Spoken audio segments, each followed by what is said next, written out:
বললেন। শেষ জামানার মুজাদ্দিদ সুফি মুফতি আজান গাজী রহমাতুল্লাহ আলাইহি তিনি কোরআনের দিকে লক্ষ্য করে দেখলেন, হাদিসের দিকে লক্ষ্য করে দেখলেন, বলে আমার আল্লাহ যেটাই বলেছে এটা সত্য বলেছে, বলুন সুবহানাল্লাহ। তিনি এই জন্য 20-22টা মুর্শিদের দরবারে যে যত রকমের জ্ঞান তিনি হাসিল করলেন, হাসিল করার পরে 8 মুর্শিদের খেলাফত তিনি লাভ করলেন, তাও তিনার মন ভরল না। সুবহানাল্লাহ। তিনার একটাই চিন্তা ছিল, আল্লাহ তোমাকে আমি পাবো কেমন করে, আর আমরা বলছি দুনিয়া কেমন করে পাবো। আসমান জমিন তফাত, বুঝতে পারিনি কি দরবার পেলাম, এই দরবারের হকিকত আমরা বুঝতে পারিনি।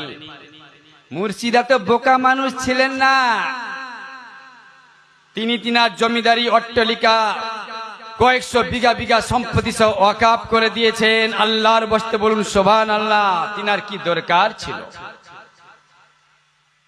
তিনি জমিদারির মানুষ,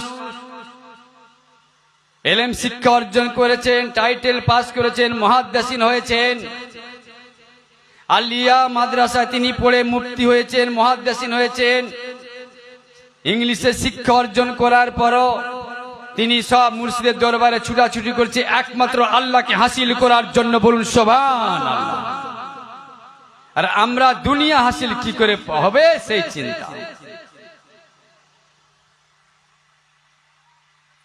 শেষ জামানার মুজাদ্দিদ সুফি মুফতি আজান গাজী রহমাতুল্লাহ আলাইহি তিনি বলেছেন, আমি 14 বছর সুরি জঙ্গলে সাধনায় কাটালাম একমাত্র আল্লাহকে পাওয়ার জন্য, বলুন সুবহানাল্লাহ।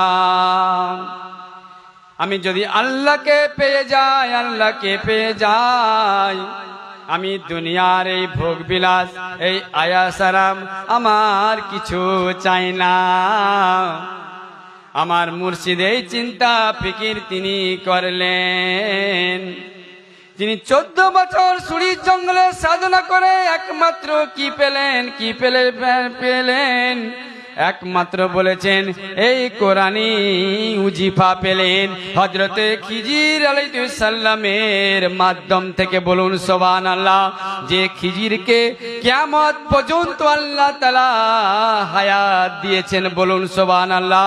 ওই হযরতে খিজির আলাইহিস সালামকে যে আবু হায়াতের পানি পান করেছিলেন, বলুন সুবহানাল্লাহ।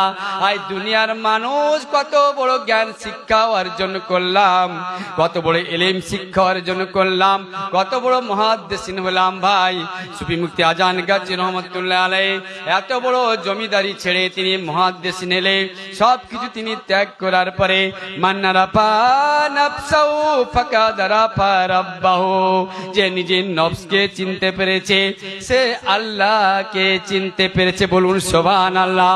তিনি আগে নফসকে মিটিয়ে দিয়েছেন আল্লাহর ওয়াস্তে, আমার আল্লাহ যেটা খাওয়াবে আমি সেটাই খাবো, সুবহানাল্লাহ।